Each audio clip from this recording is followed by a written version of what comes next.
Hey everybody, Dave Bazanko here, and welcome to day number 22 of our 30-day self-motivation challenge.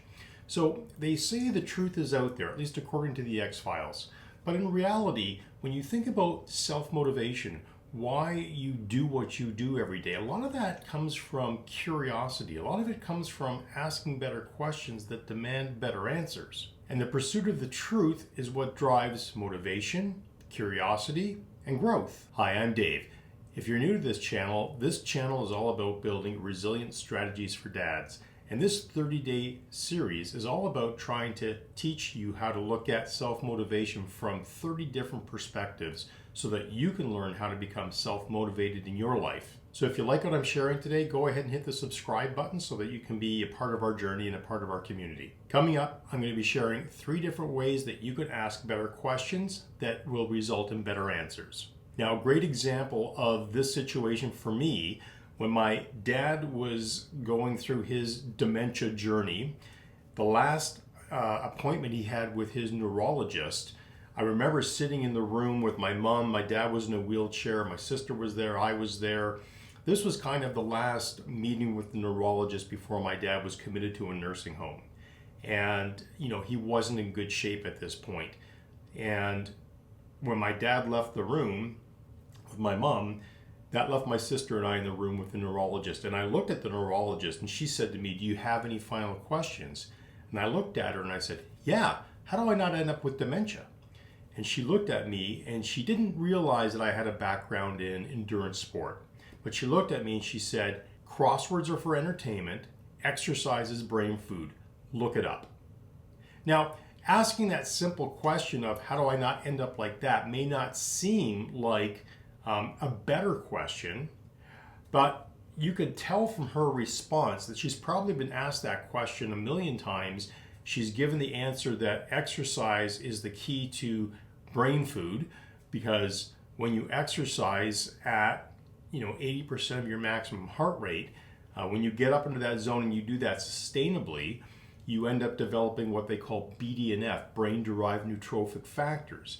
And that's like Miracle-Gro for your brain. That's developing the environment for your hippocampus to continue to grow new brain cells throughout the rest of your life. So in asking a question, she gave me a stock answer that kind of was an in-your-face, you're never going to look this up, but here's what you should know.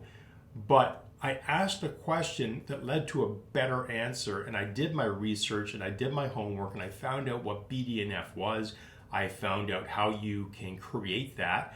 I learned that different activities for exercise create different environments for your brain to grow new brain cells. So for example, if I'm doing a highly anaerobic sport like basketball, hockey, where I'm sort of skating up and down the ice and stopping, or basketball, I'm sprinting up and down the court and stopping, standing around waiting for the next thing to happen. It's that up and down that does not create the right environment. But when you're doing steady state cardio exercise, where you're getting your heart rate up and keeping it up for longer periods of time, that's when you create these conditions for BDNF. So by asking a better question, which was not, "Hey, is that hereditary? Am I going to get that?" No, it's, "How do I not get that?" And her answer was kind of a, in your face kind of an answer, but I did my homework by looking up the response and figuring out, what the best course of action for me was going to be. So what I also found out, just as a side note, is that dementia and Alzheimer's, even though they may run in families, what they call something that's actually hereditary is familiar, which means it runs in your family.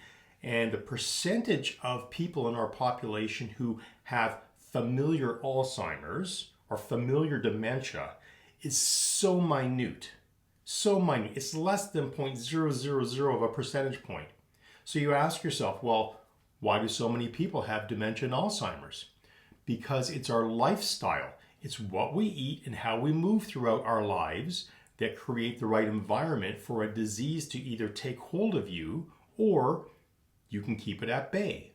But you've got to start earlier. You've got to create the right conditions earlier in your life. That's why we talk about these things, and that's why I'm trying to help dads who are, going down this journey of work and parenthood. And all of a sudden, hopefully, like me, when you hit your 40s, you might hit the reset button and go, wait a minute, I've gotten through the first 10 years of my kids' lives.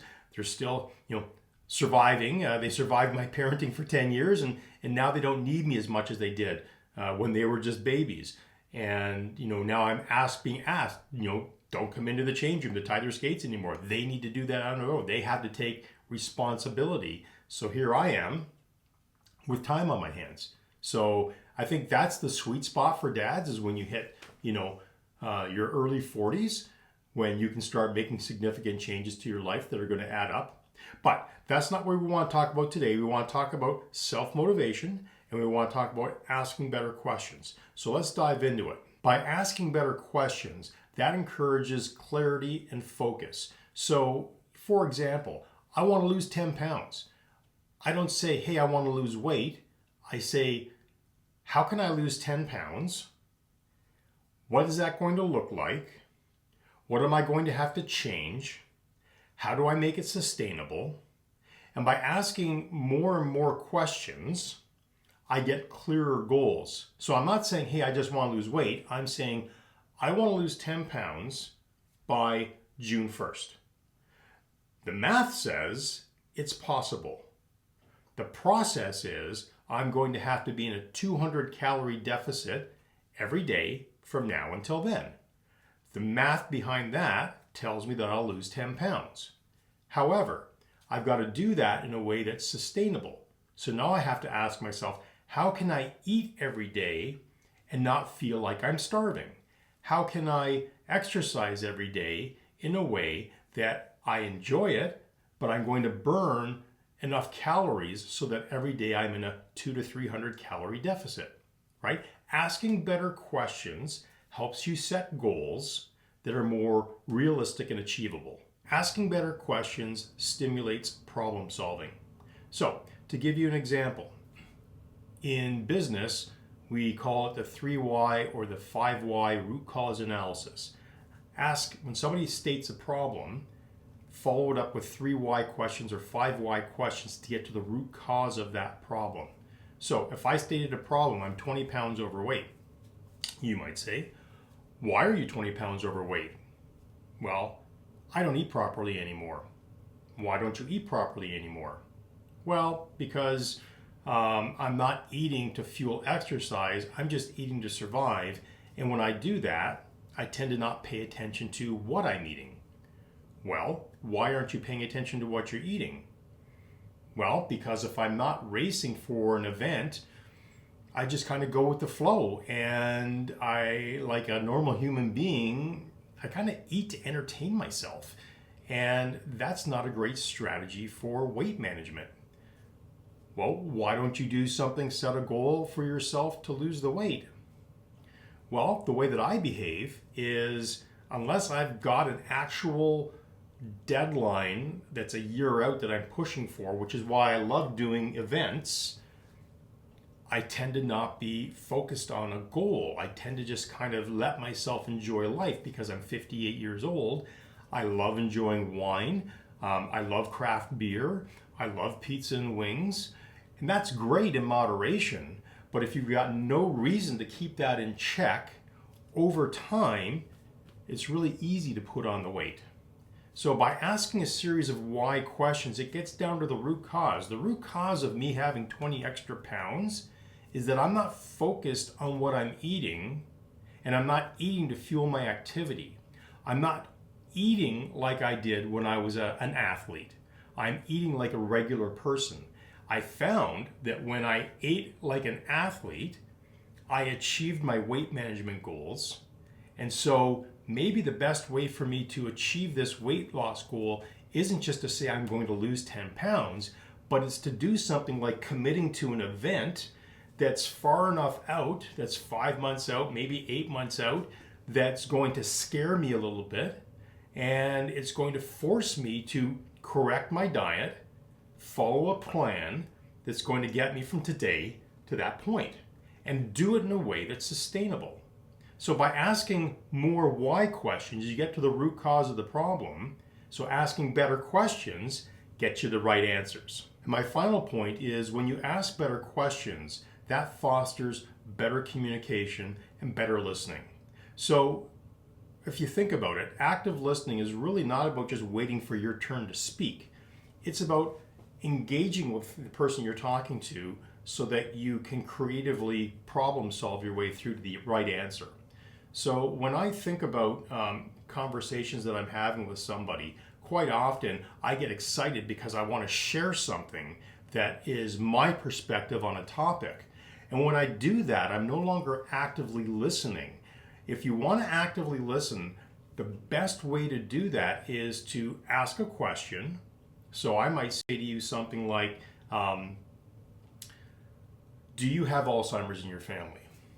And you might say, why, yes, I do. My aunt has Alzheimer's. If I came out and said, well, my dad has dementia, and here's my story, that's not actively listening. That's making it about you and not about them. If you said, oh, I'm sorry to hear that. What has your experience been with the disease so far? They give you an answer. Well, how has that impacted your life? They give you an answer. By asking follow-up questions, you're actively listening. And that follow-up question should be something that's related to what they just said. So maybe they said, well, my aunt's doing okay, but she's getting close to being in a nursing home, and we don't think she's quite ready yet. And, they may be stuck in this place where you can come back and say, well, I appreciate that your aunt might be ready for a nursing home. And, from my experience, what I've learned is that you need to get on a waiting list now, even though she's not ready to go, because it might be a year before she gets in. And if you wait until she is truly ready in your mind to go into a nursing home, it might be too late and she may be forced to go into a place that she didn't want to go into. So that's a way of kind of sharing your experience, but you're actively listening to the problem, the answer the person is giving you. And by asking better questions, you get to the root cause, and then you start communicating with people better. You're not just giving them your opinion. You can say something like, in your experience, I get what you're saying. I understand how you feel. What I found was, we had this experience, so you might want to consider this. Active listening is just basically paraphrasing a point that person made to prove to yourself and to them that you're actually listening. So asking better questions is going to help you stay self-motivated, because when you feel like you're moving forward, even if it's in a conversation with a friend, when you feel like you're moving forward, that's going to keep your brain engaged. When your brain's engaged, you start to feel good about yourself. You start to get excited about this journey that you're on, and that all leads to continuing to be self-motivated. If you are on a fitness journey or a weight management journey, and you get into a conversation with somebody about that, and all of a sudden you start asking better questions, that's making the other person feel listened to, recognized, right? They're being valued in their conversation. That's going to inspire you to keep learning, to keep stay motivated, to keep on the topic, to keep moving forward yourself, because you're going to be seen now as a bit of a leader, which is kind of a fun place to be. When people talk about endurance sports, they look to me as a leader because I can lead a conversation.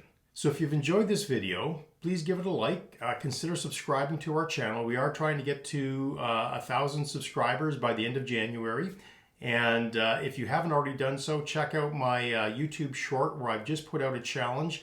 If we can get 1,000 subscribers, I'm going to sign up to do another half Ironman race this summer. If we can get 100,000 subscribers, I'll sign up to do an Ironman. And you might say, hey, Dave, that's a lot. That's a big difference between 1,000 and 100,000. Well, there's a big difference between a half Ironman and a full Ironman. And I want a big reason to go out and do that. So if you like this channel and you're enjoying what you're seeing, check out that short. If you're up for that challenge and just subscribing and following along, that's what our next series of videos are going to be about, our weekly series of either me It's going to be one of three things. It's going to be a weekly series about me losing weight and working on my personal resilience and physical resilience. It's going to be a series about me doing that plus doing a half Ironman, or it's going to be a series about me doing that plus doing a full Ironman. Any way you shake it down, it's going to be great motivation for dads out there to be inspired that there more is possible for their lives. So go ahead and check out our community. Go ahead and subscribe. And tomorrow what we're going to be talking about is leadership and character. And you're going to find that video right here. Thanks for watching, everybody, and we'll see you in our next video. Bye for now.